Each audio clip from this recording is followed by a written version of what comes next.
మా అన్నయ్య అయితే మా ఇంటికి వచ్చాడండి ఇప్పుడు సాయంత్రం. ఏ ఊరు వెళ్ళావని? ముద్దప్పగూడమా?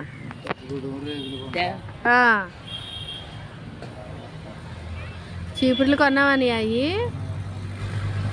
ఎంత ఇచ్చావని? 4 కట్టలకే 5 కట్టలు 100 రూపాయలా?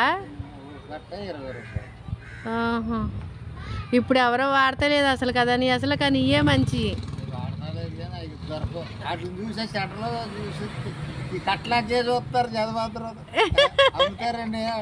అంటున్నారా? కానీ మరి ఇవే మంచి కదా మరి. ఇప్పుడు కొండ చీపుర్లో అయ్యి వాడతారు అన్నావా? పొద్దున్న డ్యూటీకి వెళ్ళి వచ్చేసిందంటవా?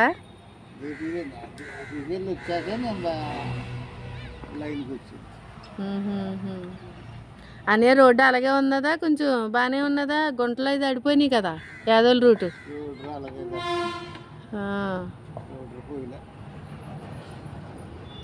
అయ్య బాబోయ్, బస్సు మీద రావాలన్నా భయం వేస్తుందని. ఆ బండికి అయితేనే కొంచెం సైడ్ అంటే దారి ఉంటుంది.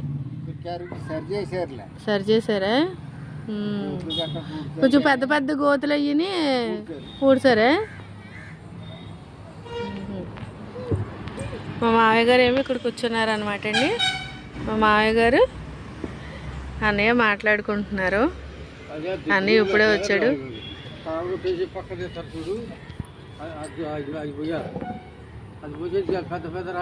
తల్లి చెల్లి దగ్గరికి వెళ్ళి నువ్వు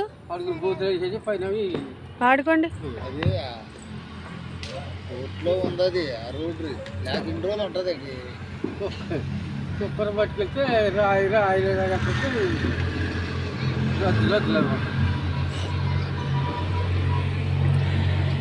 ఏం వండిందని వదిన పొద్దున్న?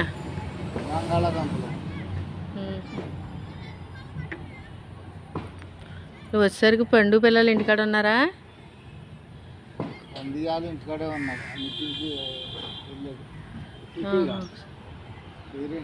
అదే పేరెంట్స్ మీటింగ్ జరిగింది కదా.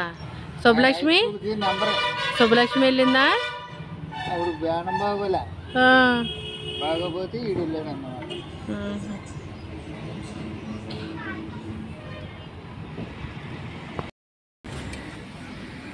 అన్నయ్య అయితే వచ్చాడండి, బయలుదేరిపోతున్నాడు. ఎల్లుండి వస్తారు మీరు?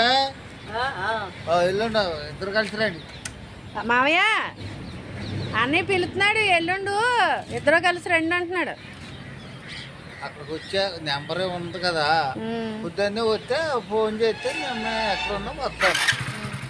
ఏ ఫలాన్ని ఉన్నా లేకపోతే జాగ్రత్తగా నీ వదిలినాడు కానీ అని చెప్పు.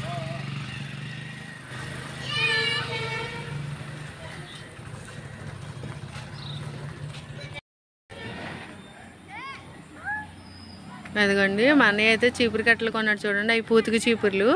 ఇదివరకు కాలంలో అయ్యే వాడేవారు, అయ్యే మంచిది కూడానే బాగుంటాయి చీపుర్లు అయితే. ఇప్పుడు అందరూ కొండ చీపుర్లు అంటున్నారు కదా. చూడండి రోడ్డు పక్కనే మేలు కదా. అది అన్నయ్య వెళ్ళిపోతున్నాడు. మా మావయ్య గారు ఏమో రిక్షా వేసుకుని సెంటర్కి వెళ్తున్నారు అనమాట. అదిగోండి మా రిక్షా.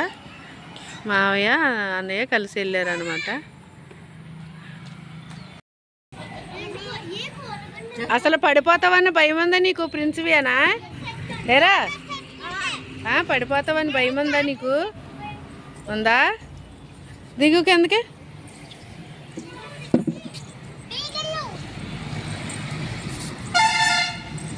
అసలు ఆ పిల్ల కొంచెం కూడా భయం లేదు. చూడు ఎలా నించుందో. పడిపోతావు, దిగమ్మా దిగు. చూడు